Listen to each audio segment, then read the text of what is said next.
La dégradation des terres est causée par les activités humaines qui réduisent et endommagent les sols fertiles. Mais alors que les déserts des Émirats arabes unis ont été formés naturellement durant des milliers, si ce n'est des millions d'années, le problème avec la désertification est qu'il est lui-même mondial.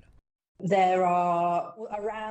y a environ 1 milliard d'hectares de terre qui ont le potentiel d'être restaurés, presque 500 millions d'hectares de ce qui autrefois était une terre agricole productive.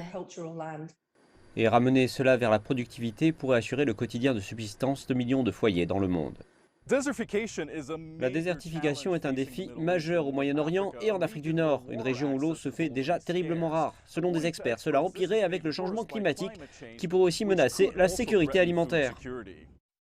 Mais est-ce que les techniques précédemment utilisées pour cultiver dans le golfe désertique pourraient aussi aider à inverser la dégradation des terres? Une entreprise basée aux Émirats arabes unis déclare que ce qu'elle qualifie de sable respirable permet aux plantes de croître en utilisant 80% moins d'eau. Un concept qui a déjà prouvé ses résultats aux Émirats et en Chine. Donc nous avons vu que grâce à nos projets que nous avons menés en Chine, grâce auxquels nous avons pu voir de larges plantations de riz, des plantations de forêt. Et ces sites forestiers ont survécu grâce aux 5 périodes de pluie durant toute l'année. Ce que nous avons relevé sur une période de 7 ans, la nature du sol elle-même change le sable désertique qui devient une terre arable. Donc cela signifie qu'elle commence à se comporter comme une terre arable.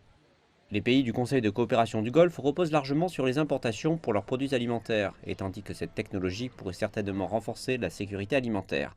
Et peut-être l'aspect le plus prometteur de cela est son potentiel de raviver une terre négativement affectée par l'impact humain. Il y a une décennie vraiment excitante sur la restauration de l'écosystème qui a débuté cette année et je pense qu'il s'agit réellement d'un mouvement à accomplir pour que la Terre retrouve une nouvelle normalité. On espère que ce projet et bien d'autres amèneront un changement des mentalités, ainsi un nouveau souffle de vie pourra être intégré au sein d'écosystèmes négligés.